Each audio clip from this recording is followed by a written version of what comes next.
کان میرے بچے سے کیوں دبوا رہا ہے، میرے بچے سے کیوں دبوا رہا ہے؟ تو برادر اکبر نے کہا یار اگر بات اتنی تھی تو آپ کو اس قسم کا پرچہ نہیں کرانا چاہیے. پرچہ بھی زیادتی کا نہیں ہے کہ زیادتی کے اٹیمپٹ کا، جنسی ہراسمنٹ کا، آپ کو یہ پرچہ نہیں کرانا چاہیے. کہتا اگر آپ آ جائیں گے نا تو ہم بیٹھ کے صلح صفائی کر دیں گے. بچے کے باپ نے بلایا بھائی کو، بچے کے باپ نے. تو برادر اکبر اس بچے کے باپ کے مطالبے کے اوپر وہاں گئے، سارا معاملہ دیکھا، غور کیا، سمجھایا.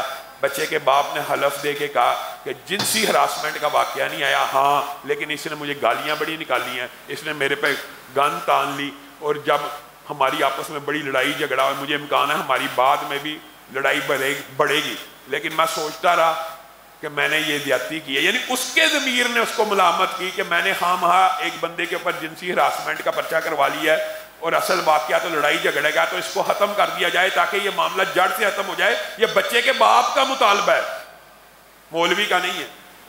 تو پھر اس کو برادر اکبر نے جا کے معاملہ ابو بکر معاویہ سے، وہ تب بھی نہیں ملے، اس کی طرف سے ہی اس کے ذہن میں یہ تھا کہ یار یہ میں نے اس کے اوپر جھوٹا الزام لگا دیا، یہ باہر آئے گا، ثابت تو ہونا نہیں، پولیس نے بھی انٹیروگیشن کرنی ہے.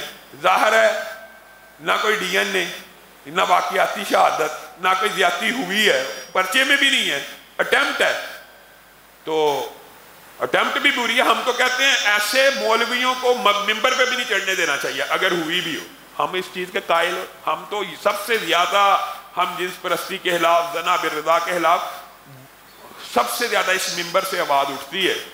وہ جو ہم جنس پرستی کے قائل ہیں، فاعل ہیں، زنا بالرضا کے قائل اور فاعل ہیں، ان کو موقع مل گیا.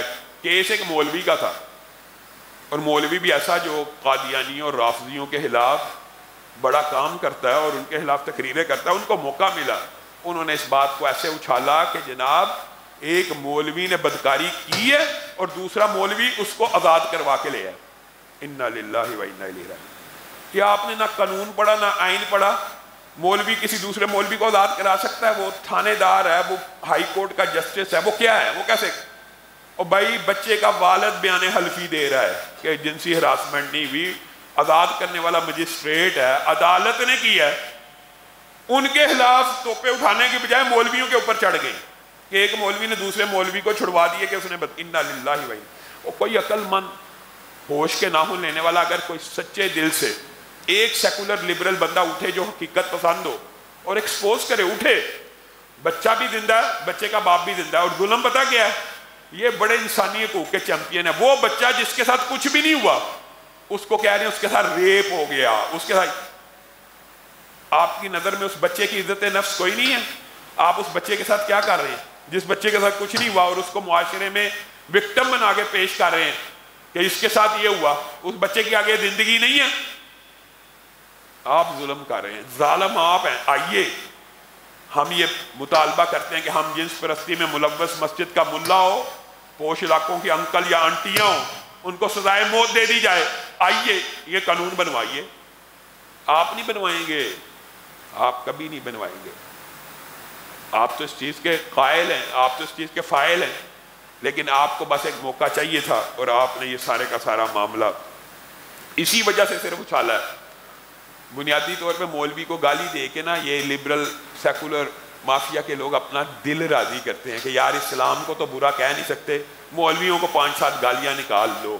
اور یقین مانیے اگر یہ رمضان، تراویح اور دروس نہ ہوتے تو اتنے غافل ہم بھی نہیں سوشل میڈیا سے، بر وقت جواب دے دیتے. لیکن آپ کو پتہ مصروفیات کا کیا ہوتی ہیں رمضان کے عالم میں، اعتکاف ہے، سحری افطاری کے انتظام ہے، دروس ہیں، تراویح.